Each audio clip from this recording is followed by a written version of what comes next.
जो भी ये भाषा बोल रहे हैं 100 करोड़ 15 करोड़ की, 15 करोड़ नहीं, जिस दिन एक भी हिंदू अपने पर आ गया उस दिन ये 15 करोड़ यहाँ नहीं दिखेंगे, हिंद महासागर में या बंगाल की खाड़ी में दिखेंगे और ओवैसी और उसके अब्बा भी इसको रोक नहीं पाएंगे।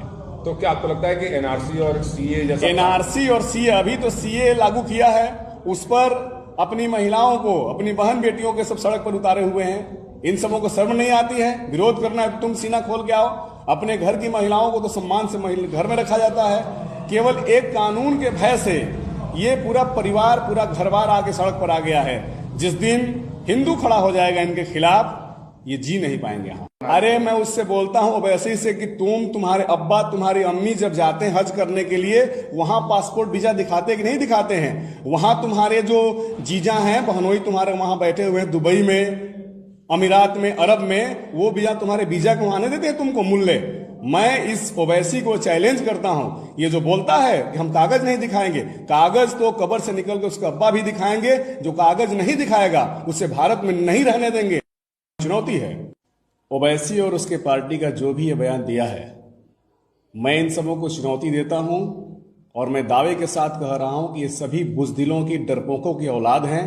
इनके पुरखे हिंदू थे, तलवार के डर से डर के मुसलमान बने और आज इनकी कोई औकात में, कोई हिम्मत नहीं है।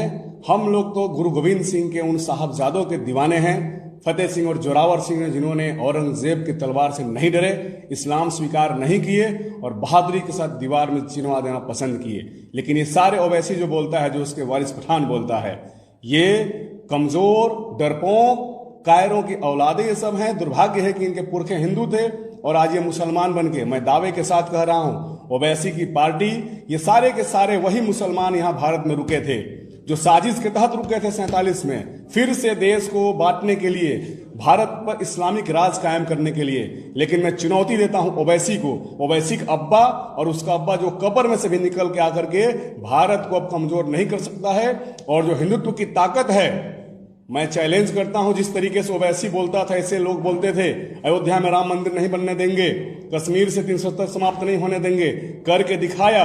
और आगे वो दिन आएगा जो पाकिस्तान जिंदाबाद ओवैसी की पार्टी के लोग बोलते हैं, उसी पाकिस्तान में भगवा फहराएगा। वो अफगानिस्तान जो हमारा था फिर हमारा होगा, वो बांग्लादेश जो हमारा था हमारा होगा, और हिंदुओं का राज बांग्लादेश में, पाकिस्तान में, अफगानिस्तान में कायम होगा।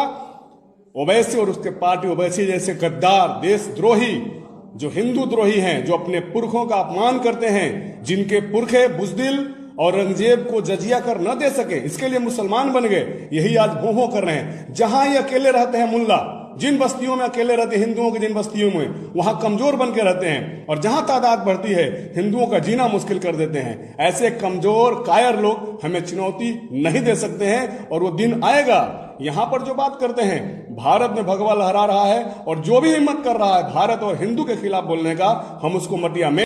तो वारिस पठान पे जो उन्होंने कार्रवाई की है ओवैसी ने, वो ये कि सिर्फ मीडिया पर, ये ओवैसी की सब साजिश है। ओवैसी पूरी तरीके से पाकिस्तानी है, हिंदू विरोधी है, पूरी तरीके से देश विरोधी है। ये दुर्भाग्य है, हैदराबाद में न जाने कैसे लोग पैदा होते कि सांसद होके ये पार्लियामेंट में चला रहा है। ये देश का अपमान है, ऐसे लोगों को पार्लियामेंट से बाहर होना चाहिए। और मैं पूरे दावे और जिम्मेदारी के साथ कह रहा हूं कि ओवैसी जैसी मानसिकता रखने वाले लोगों के इरादे कभी भी सफल नहीं होंगे।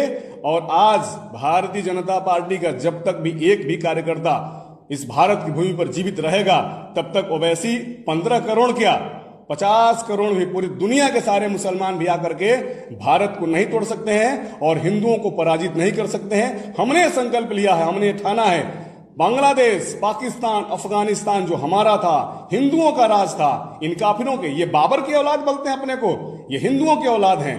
बाबर को ये बोलता है ओवैसी कि जो मस्जिद डिमोलिश हुई, जहां जहां भी मंदिरों को तोड़ के मस्जिद बनाए गए हैं, वो दिन आएगा उन सारे मस्जिदों को ढहा के हम मंदिर बनाएंगे। बिल्कुल बर्दाश्त नहीं किया जा रहा। आप देख रहे हैं कैसे 370 को हटाया गया, कैसे सीए लगाया गया, कैसे 3 तलाक खत्म किया गया, और हलाला को भी खत्म करने जा रहे हैं। जिस शरीयत का हवाला लेकर के ये अपनी बातों को मनवाने की कोशिश करते हैं, उस शरीयत में संविधान और मानवता के खिलाफ जो भी हैं उसको हम समाप्त करेंगे और इनके मंसूबों को सफल नहीं होने देंगे। ओवैसी के जो नेता हैं उनका भी बयान इसके साथ ही आया था कि पूरा देश जो है वो कह रहा था कि चूड़ियों को आगे कर दिया अभी तो शेरनियां आगे आई हैं तो इनके पसीने छूट रहे हैं सरकार के, ठीक है। जब शेर बाहर निकलेंगे तो क्या होगा?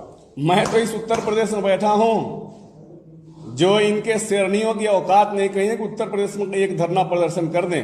यहां पर योगी जी की सरकार है और वो कड़ी कार्रवाई की है, घरों से निकाल के जेलों में डाले गए, पैसे वसूले जा रहे हैं। इनके आगे आने वाली 7 पीढ़ियों की रूह कांप गई है। औकात नहीं है इन अब्बाओं की कब्र से निकल के आकर आतंकवाद कर सकें। जी।